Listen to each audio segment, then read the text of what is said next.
Assalamualaikum warahmatullahi wabarakatuh.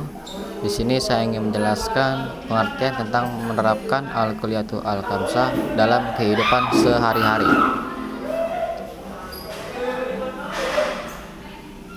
Tujuan pembelajaran yang pertama itu meyakini bahwa Allah kulliyatu al-khamsah merupakan 5 prinsip dasar hukum Islam. Yang kedua, menumbuhkan sikap bijaksana dalam memecahkan masalah-masalah keagamaan.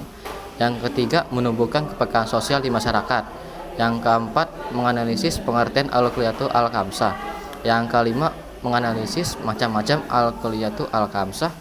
Yang keenam, menganalisis penerapan al-kulliyatu al-khamsah. Yang ketujuh itu menyajikan paparan tentang al-kulliyatu al-khamsah. Yang selanjutnya itu infografis. Yang pertama, agama harus dijaga karena merupakan kumpulan akidah, ibadah, dan muamalah. Yang kedua itu kelestarian umat manusia di bumi ini harus terus dijaga. Yang ketiga itu akal harus dijaga karena merupakan pembeda antara manusia dengan makhluk lainnya. Yang keempat itu menjaga keturunan dengan menjauhi zina dan melakukan pernikahan. Yang kelima, harta menjadi salah satu syarat untuk bisa bertahan hidup, maka harus dijaga. أعوذ بالله من الشيطان الرجيم بسم الله الرحمن الرحيم كذلك ما أتى الذين من قبلهم من رسول إلا قالوا ساحر أو مجنون أتواصوا به بل هم قوم طاغون فتول عنهم فما أنت بملون وذكر فإن الذكر تنفع المؤمنين وما خلقت الجن والإنس إلا ليعبدون ما أريد منهم من رزق وما أريد أن يطعمون إن الله هو الرزاق ذو القوة المتين فإن للذين ظلموا ذنوبا مثل ذنوب أصحابهم فلا يستعجلون وويل للذين كفروا من يومهم الذي يوعدون صدق الله العظيم. Artinya, dan janganlah kamu mengadakan Tuhan yang lain di samping Allah. Sesungguhnya aku seorang pemberi peringatan yang nyata dari Allah untukmu. Ayat 51. Demikianlah tidak seorang Rasul pun yang datang kepada orang-orang sebelum mereka, melainkan mereka mengatakan dia adalah seorang tukang sihir atau seorang gila. Ayat 52. Apakah mereka saling berpesan tentang apa yang dikatakan itu? Sebenarnya mereka adalah kaum yang melampaui batas. Ayat 53. Maka berpalinglah kamu dari mereka dan kamu sekali-sekali tidak tercela. Ayat 54. Dan tetaplah memberi peringatan karena sesungguhnya peringatan itu bermanfaat bagi orang-orang yang beriman. Ayat 55. Dan aku tidak menciptakan jin dan manusia melainkan supaya mereka mengabdi kepadaku. Ayat 56. Aku tidak menghendaki rezeki sedikit pun dari mereka dan aku tidak menghendaki supaya mereka memberiku makan. Ayat 57. Sesungguhnya Allah ialah Maha Pemberi rezeki yang mempunyai kekuatan lagi sangat kokoh. Ayat 58. Maka sesungguhnya untuk orang-orang zalim ada bagian atau siksa seperti bahagian teman mereka dahulu. Maka janganlah mereka meminta kepadaku untuk menyegerakannya. Ayat 56. Maka celakalah orang-orang yang kafir pada hari yang telah dijanjikan kepada mereka atau hari kiamat. Ayat 60. Surat Az-Zariyat ayat 51 sampai 60. Tadabur. Yang pertama, minuman keras dapat merusak otak. Yang kedua, jangan dekati perbuatan zina. Ketiga, mengambil harta orang lain merupakan kezoliman. Dan yang terakhir, perilaku korupsi menyebabkan rakyat sengsara. Wawasan keislaman. Pengertian al-kulliyatul al-khamsah. Kata al-kulliyatul al-khamsah terdiri dari dua kata, yaitu al-kulliyatu dan al-khamsah. Al-kulliyatu artinya prinsip dasar, sedangkan al-khamsah berarti 5. Jadi al-kulliyatu al-khamsah berarti 5 prinsip dasar hukum Islam.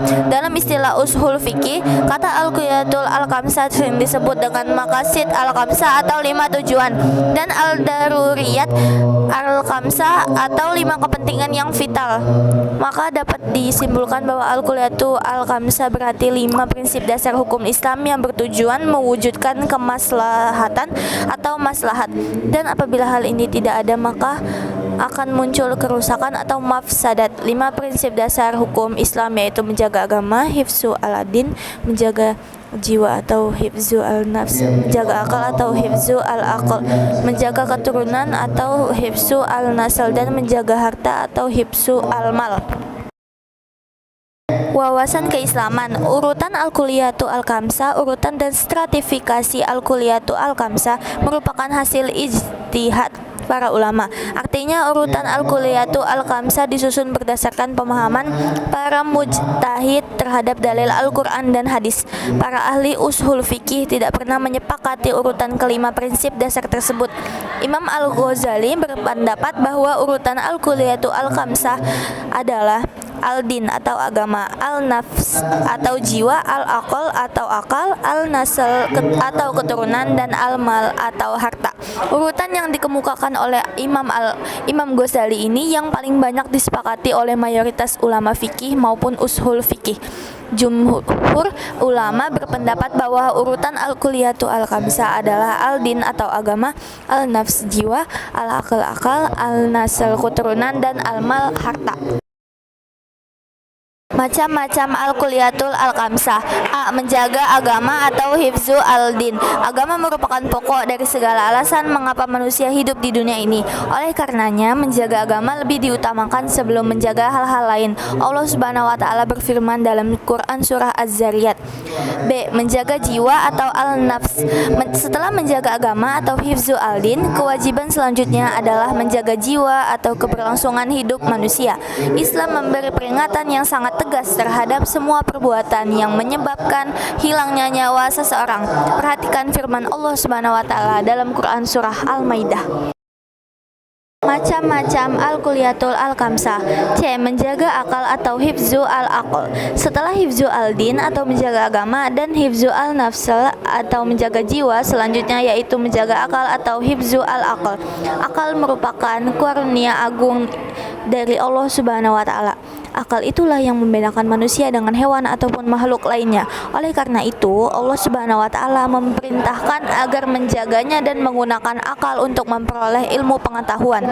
Supaya akal tersebut terjaga, maka Allah Subhanahu wa taala melarang keras segala sesuatu yang dapat melemahkan dan merusak akal pikiran.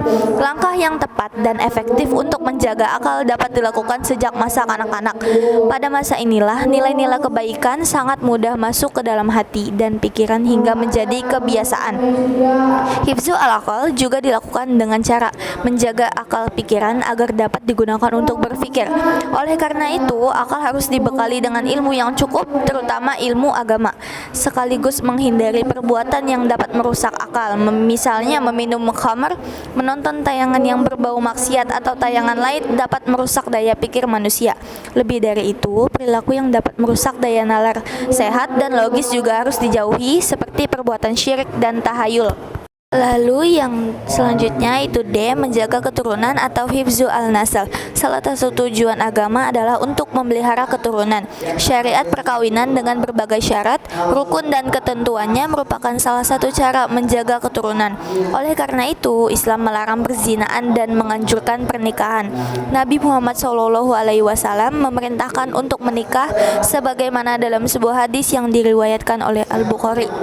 Dari Abdullah bin Mas'ud RA, ia berkata, kami bersama Nabi SAW.